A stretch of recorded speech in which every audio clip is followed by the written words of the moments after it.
All right. Good morning, morning, morning. Happy Friday, everybody. Appreciate everybody jumping on our KLear channel today. We got a special guest speaker that I brought on the call today, one of my best buddies from home. But before we jump into it, as some of you may or may not know, I started this YouTube channel, I don't know, about 6 months ago. And through this whole time in COVID, there's a lot of things I think we learned about ourselves and learned what's possible.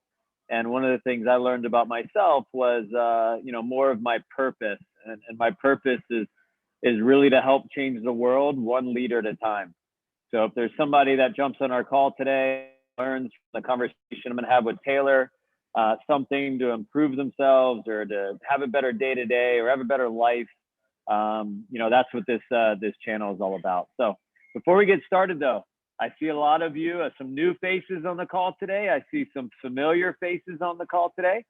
So I need everybody to pull out your cell phone. Everyone, pull out your cell phone. As long as you're not driving, pull out your cell phone. There's a few of you in there. I see everybody in the office here pulling out their cell phone. I need you to open up the app called YouTube, YOUTUBE. Type in KLear channel, KLear channel. You're going to see my face on KLear channel. And all I ask you to do is to subscribe. And if you like the content, you like what you're hearing, all I ask you to do is to share it with other people and spread the good information to, again, help us change the world one leader at a time. So happy Friday. Thanks so much for jumping on. So today, guys, I got one of my buddies, really my best friend from home, Taylor Northrop, on our call today. What's up, Taylor? I see you, bud. How are you? I thought you controlled the volume. I didn't realize I did. How you guys doing? Yeah. So Taylor, obviously some of these guys don't know you. And obviously some of them do from my wedding, because you're a groomsman in my wedding back in California. Actually, I don't think half the people know that the priest called me Paul 3 different times in my wedding. Remember that?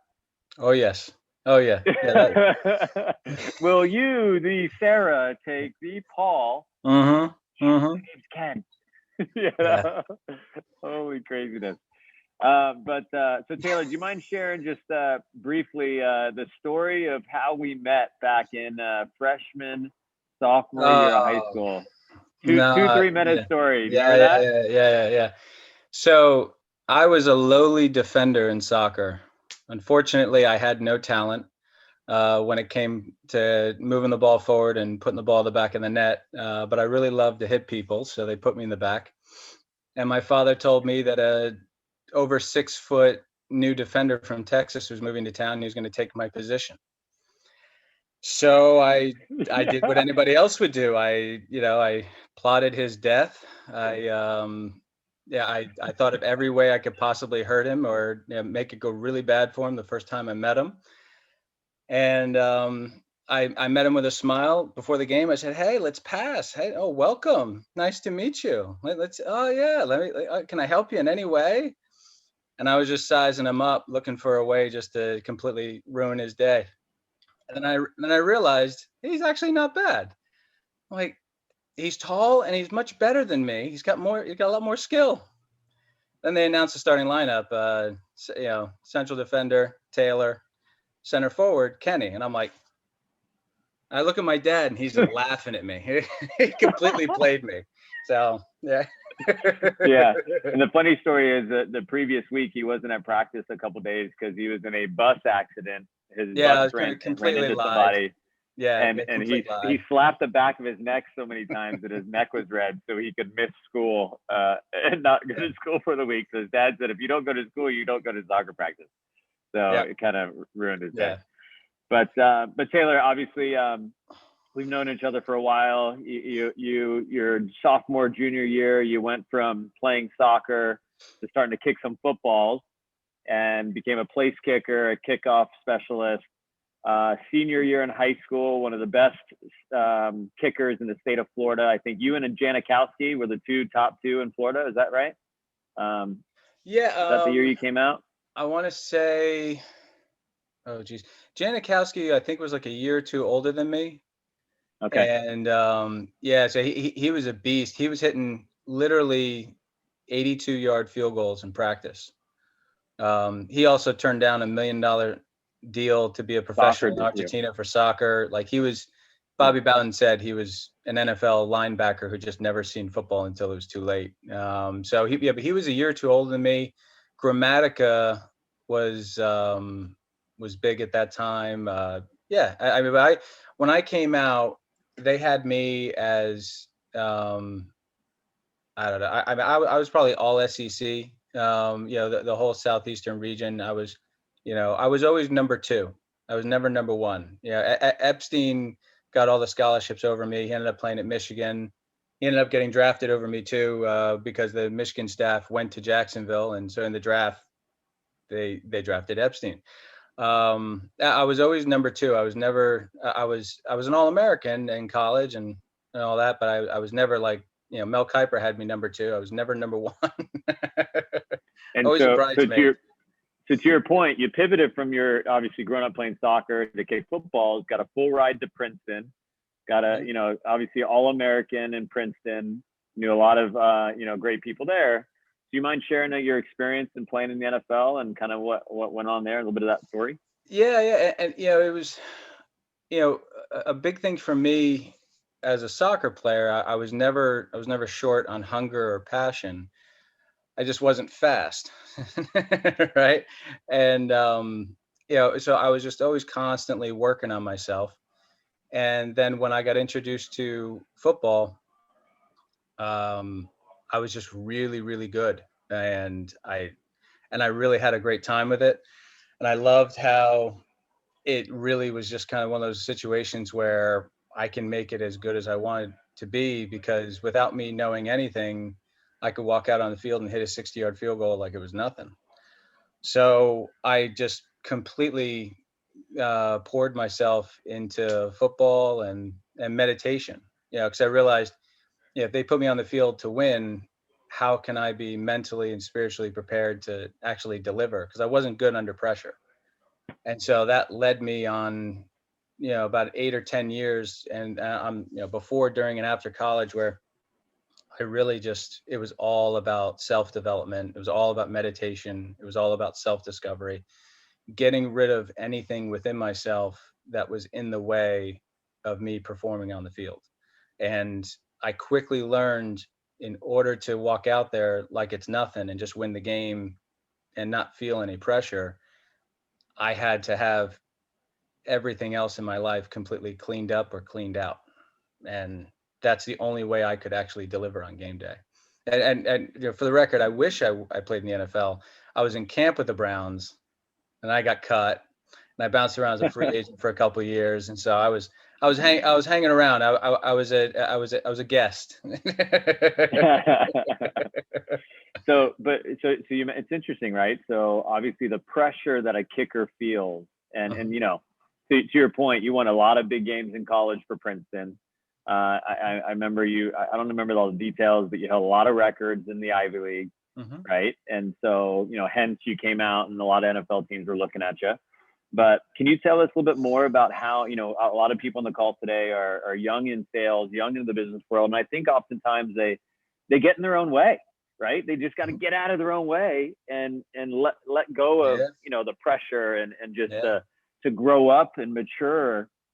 Any thoughts around that you think maybe help somebody in their 20s to kind of just mentally be clear, just get out and have some fun and talk to people and grow their situation?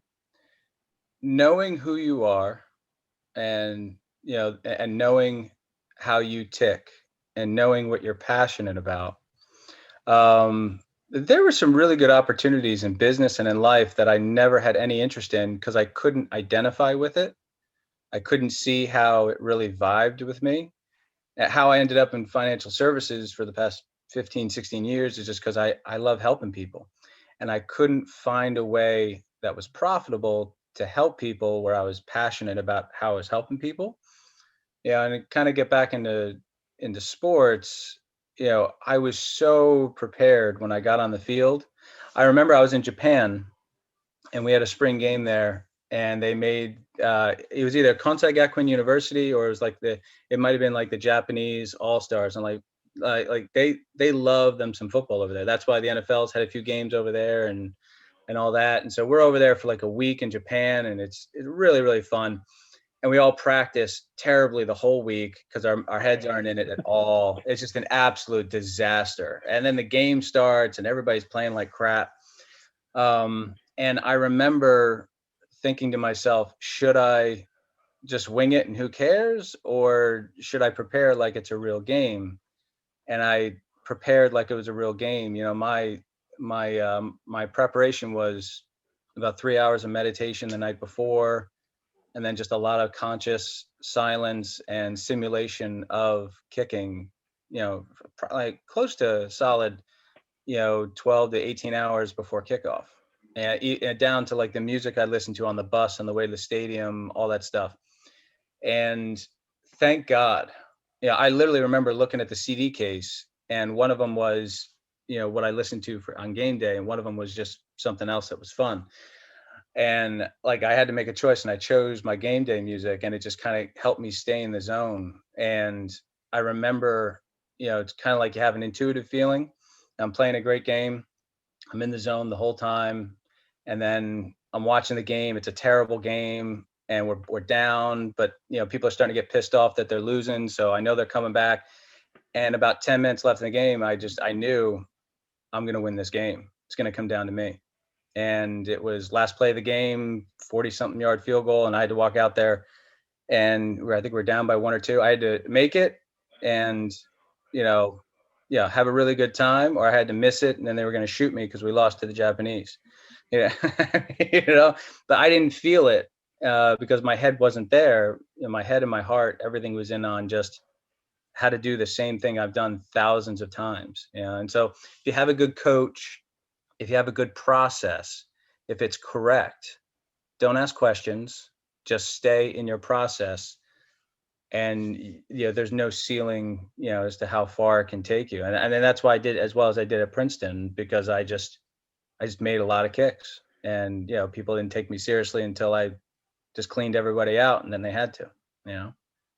Yeah, no, it's I remember even visiting one time, I think before I went on spring break or something. I went hang with you for a couple of days. That we went to some eateries. I think they called the fraternities. Yeah, it's pretty sad. Yeah, very sad compared to Penn State. Very sad compared to everywhere.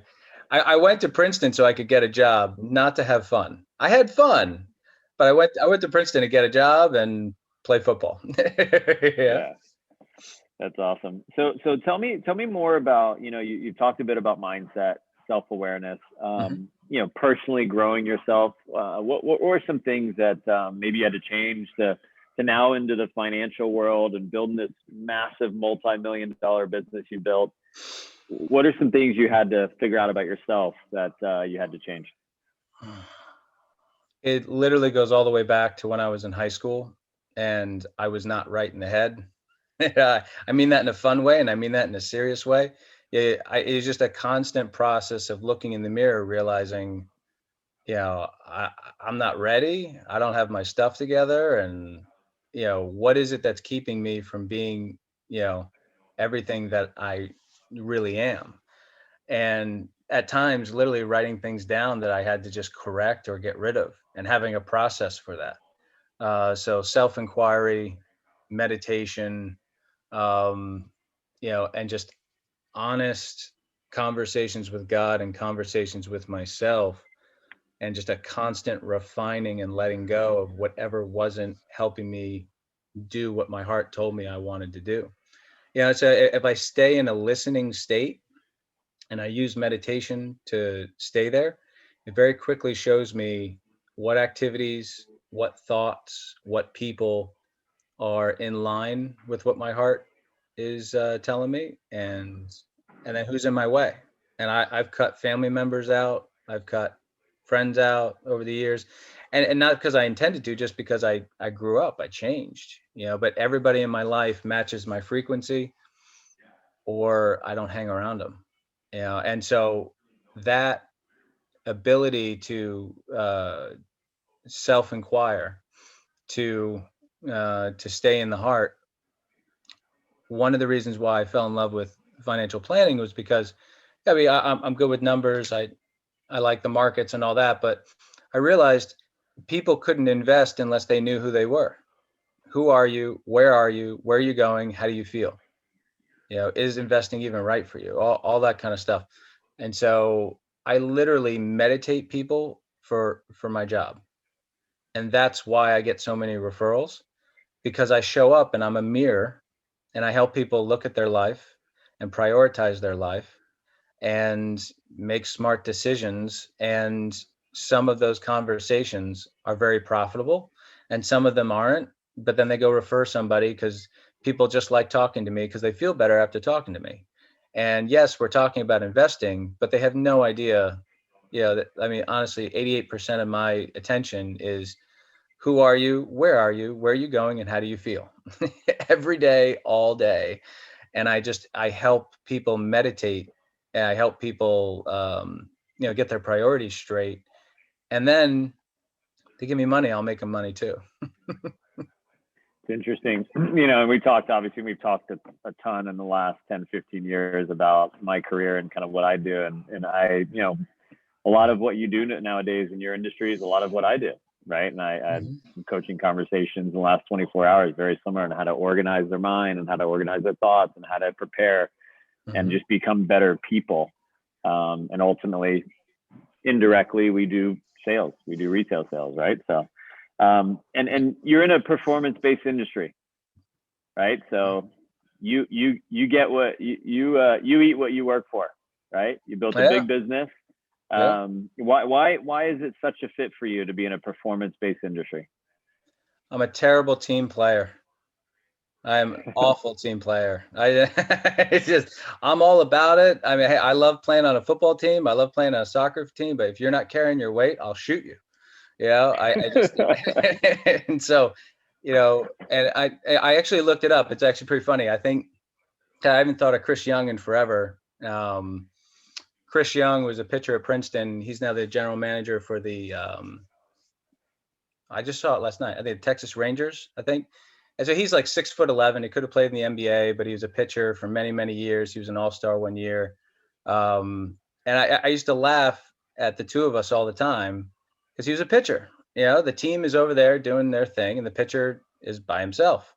And then the football team's over there and the kicker's by himself, And so I'm completely brainwashed. I'm like a professional golfer. It's me, myself, and I. And so I just go out there and I make sure I do what I got to do on a daily basis. And when I've been in certain situations, if it's a room full of people who are, on purpose, I'm with it. But as soon as somebody's not on purpose, I'm not good at wasting time. And so when somebody gave me the ability to have nothing, but everything I get is what I create, and I had a good coach and I had a good marketing opportunity. And that's really all it is. I'll go sell anvils. I don't care.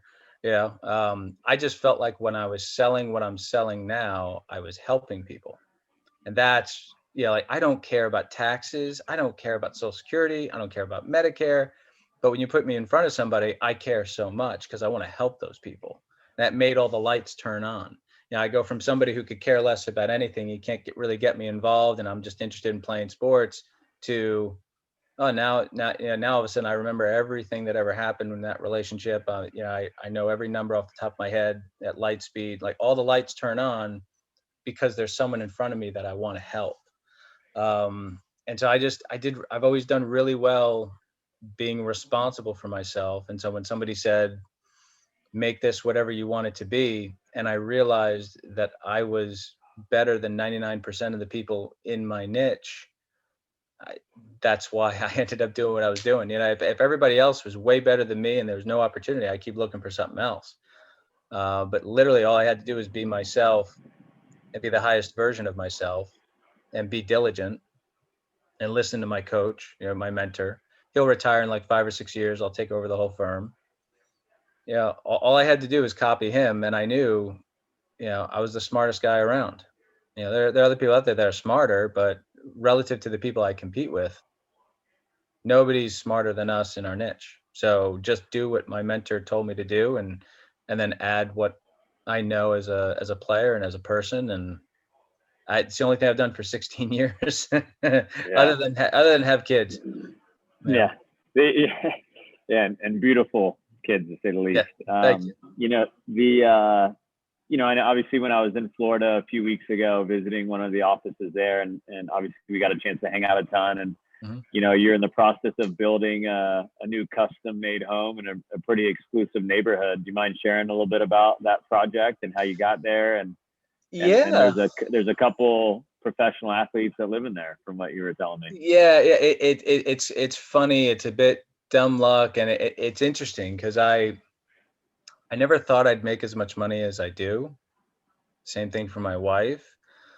We have the same process every day that we've had since day one. And it's like, it's the tortoise, it's not the hare.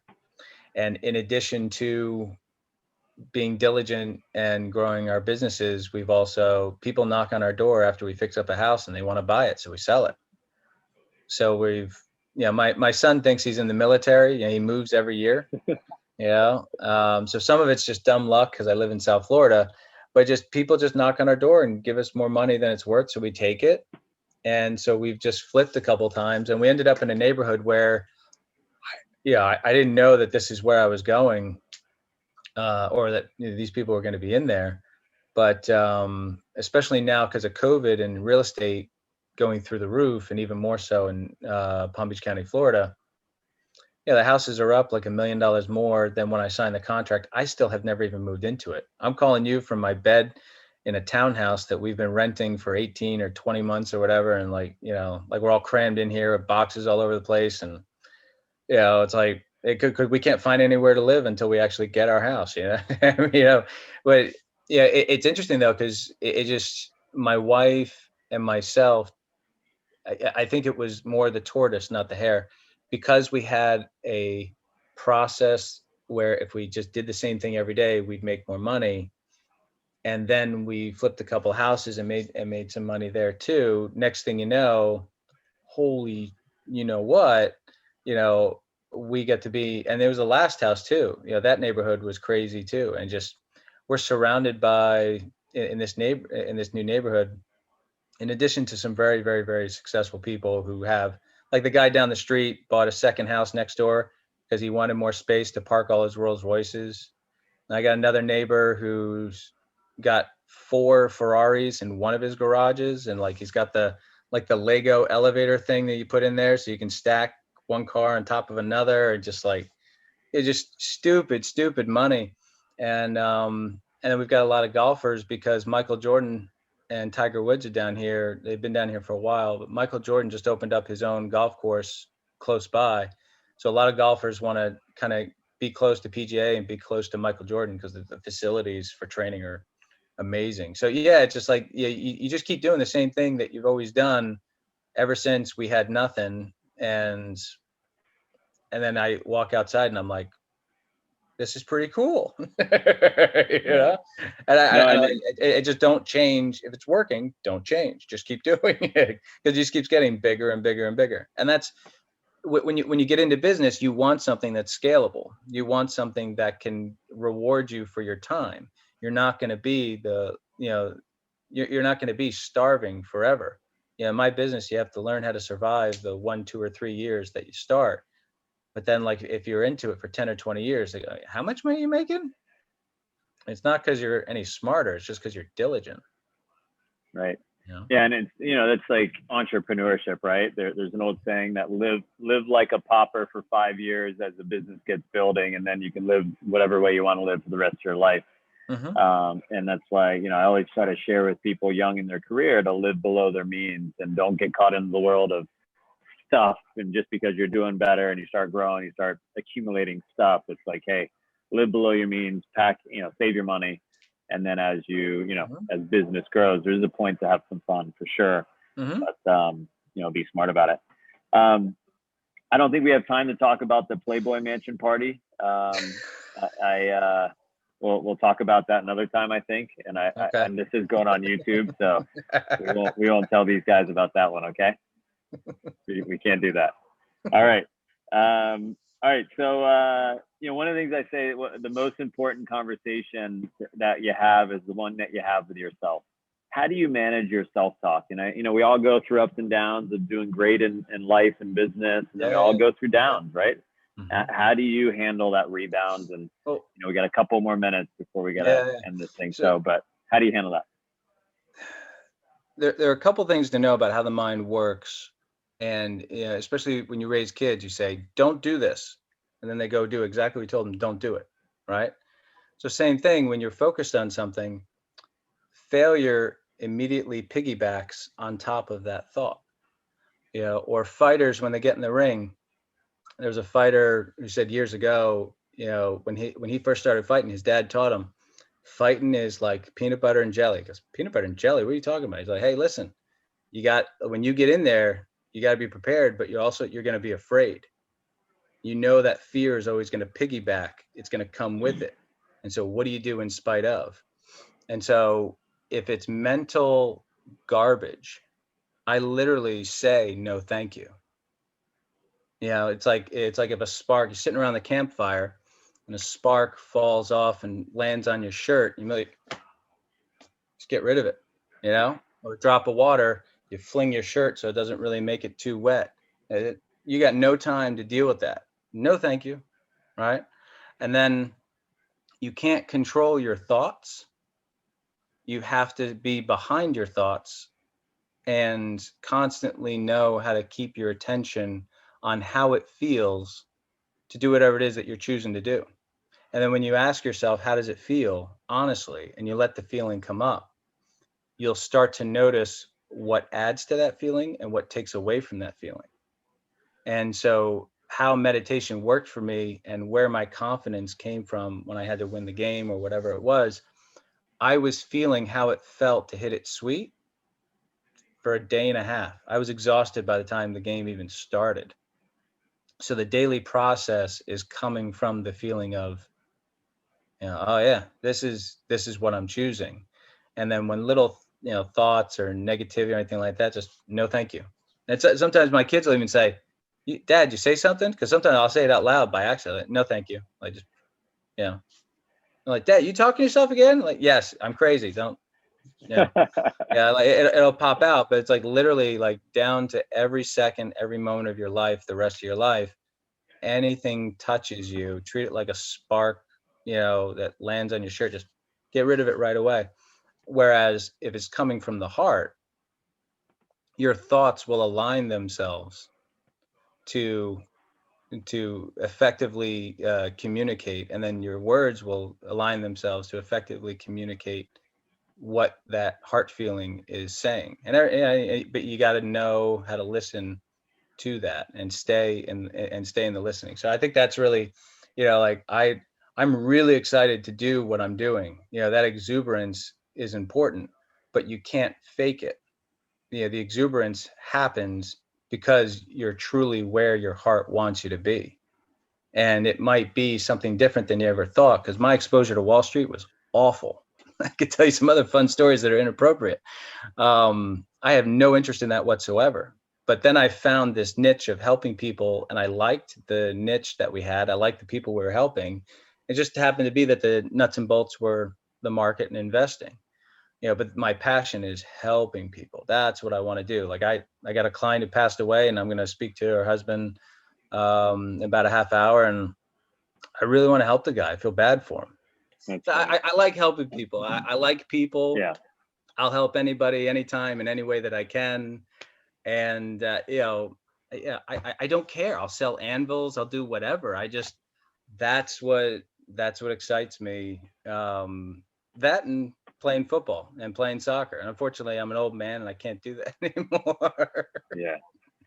Well, it's interesting, Taylor, and I know, I'm a firm believer what you put in the world aligns it, and gives back to you tenfold. So when you do good for people, just because it's the right thing to do, it's amazing financially, spiritually, just who you are, how fulfilled you become. And so, listen, I know, it's right at 10:30 right now. We really appreciate getting on this morning. Obviously getting on today was just because our friendship and our love for each other and our families and things. I just really appreciate it. I know, listen, I know these guys got a lot out of this call.